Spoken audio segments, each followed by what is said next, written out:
Hi，呢度係 ENK 溝女搭訕，一個離唔開女嘅 channel。今日講約女仔一定唔可以做嘅3樣嘢，會導致你立即失敗。分為約會事前、事中、事後3樣，一定要睇到最後，唔好再過約唔到女，約會失敗，成世冇女嘅人生。睇完令你脫胎換骨，約會有結果，同中意嘅人喺一齊。開始之前記得俾 like，冇廢話。Let's go。第一，約會事前心態太在意，好多男人面對自己中意想約嘅女仔，都有非常在意患得患失心態，但卻係你一直失敗最大嘅原因。呢種心態令你好在意女仔嘅一舉一動，太在意佢對你嘅睇法，你好想討好迎合佢，咩都唔想搞和，反而個人做所有嘢都太小心、太緊張、太刻意、太被動，唔自然、冇自信。身為男人嘅吸引力瞬間消失，完全領導唔到女仔，被佢領導。難聽講句，女人最介意男人廢而唔係其他嘢。如果佢仲超過你、勁過你，佢揀女人同佢拍拖都得，使乜要你呢個男人？大把追佢嘅同你心態一樣，你只會淪為所有競爭對手入邊嘅機器人，佢唔會喺100個機器人裏邊揀你。點解女人愛渣男，中意男人壞？因為佢哋大方自然，有自信，講嘢肯定，唔緊張，唔優柔寡斷，唔怕失敗同拒絕，可以 lead 到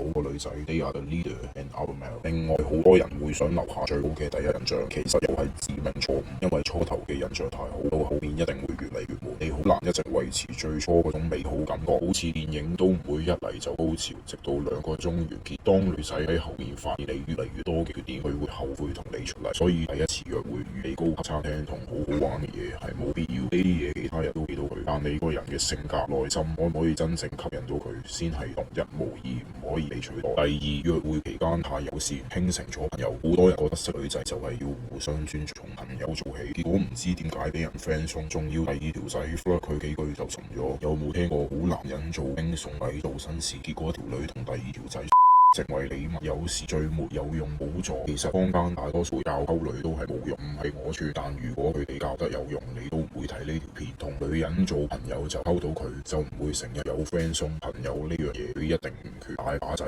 想同佢做朋友，但其實想得到佢嘅身體。女人咁醒點會唔知？因為平時太多仔溝佢，搞到佢好食。你扮正經咁，佢咪會要求你繼續正經，尊重佢，對佢好。如果唔係，就話你越界猥瑣不尊重女性，你個人前後不一致，因為知你個人傻下傻下，好黑，不斷為佢付出，對佢好，結果大膽溝佢食佢嘅男仔，2-3下功夫就 flirt 咗佢，搞到佢沉船。到時你就自己一個夜晚男人老狗流馬尿。同埋約會嗰陣，因為你冇膽怕醜，一直同佢傾熱愛為嘢、八卦、屋企人、朋友、興趣話題，好少傾或者唔敢傾拍拖、男女甚至性話題。最後佢覺得你身為男人，連呢啲嘢都唔敢講，成日講埋啲冇 feel 嘅廢話，例如你平時中意食乜玩乜，嗰套 Netflix 好好睇。最後零結果 friend 送你同佢講無聊嘢，佢情願同閨蜜講啦，做乜要同你講啊？你邊位？第三，事後轟炸佢，需求感爆炸。同佢約會完之後，你喺腦入邊 FF 同佢嘅體驗係好爽好幸福，對住佢好開心，翻到去好掛住佢，但佢心入邊覺得同咗個壞人約會，唔想復你，唔想理你。曾幾何時，我試過約會完之後變得幾中意個女仔，佢都 OK 中意我，但未去到超中意要立即一齊嗰陣，我忍唔住係咁揾佢表白，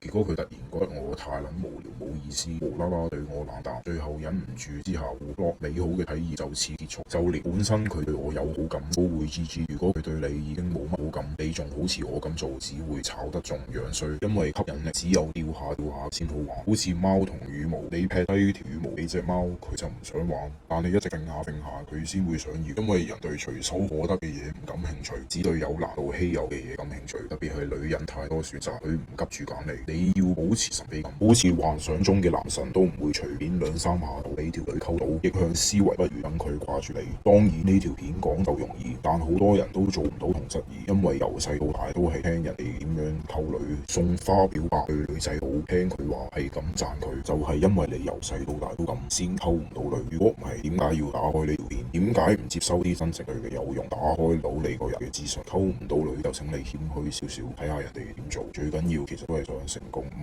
好成日講晦氣嘢，話自己一直溝唔到女。咩問題記得揾我留言。想學溝女記得睇 ENK 溝女搭訕。如果唔想錯過任何溝女搭訕、約會、text 女解釋、男女情感方面免費資訊，就記得訂閱呢個 channel， 打開個浪浪，大方咁將條片 share 出去。我真誠祝福每一個俾 like 嘅朋友溝女順利，所有逢月立即出 post 到女朋友。下條片見，拜。